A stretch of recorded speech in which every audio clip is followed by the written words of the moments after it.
جو معاملات اللہ کے حوالے کر دیے جاتے ہیں اس میں اللہ تعالیٰ بے تحاشا سکون ڈال دیتا ہے۔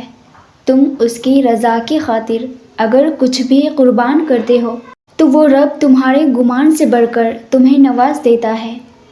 وہ تمہیں تمہارے ارادوں میں شکست تب دیتا ہے جب وہ اپنے ارادوں میں تمہارے لیے فتح لکھ دیتا ہے۔ جب کوئی راستہ باقی نہیں بچتا تب تمہاری دعائیں ہی ہیں جو تمہارے لیے نئے راستے بناتی ہے اور تمہیں اس طوفان کے اس پار لے جاتی ہے۔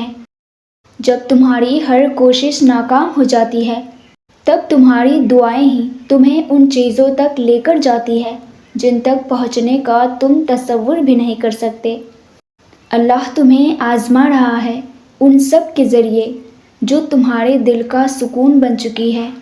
اگر اللہ تمہاری فریاد کو تمہاری زبان تک رسائی دی ہے تو وہ کاتب تقدیر اسے تمہارا مقدر بھی بنا سکتا ہے۔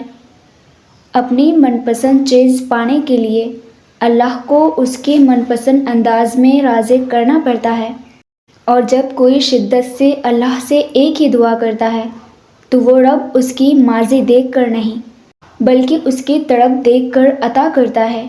تم ممکن اور ناممکن میں مت الجھو بلکہ یہ ذہن نشین کر لو کہ دعاؤں میں وہ طاقت ہے جو صحرا میں بھی چشمہ جاری کروا سکتا ہے۔ اگر چاہتے ہو کہ تمہاری سب دعائیں قبول ہو جائے تو تم تہجد پڑھا کرو اور اللہ سے اپنے دل کی ہر بات بتایا کرو۔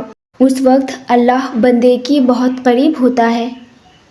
اللہ بہت جلد کن فرمائے گا اور تم دیکھو گے ان زخموں کا بھرنا جن کے شفا تمہاری نظر میں ممکن نہیں، انشاءاللہ۔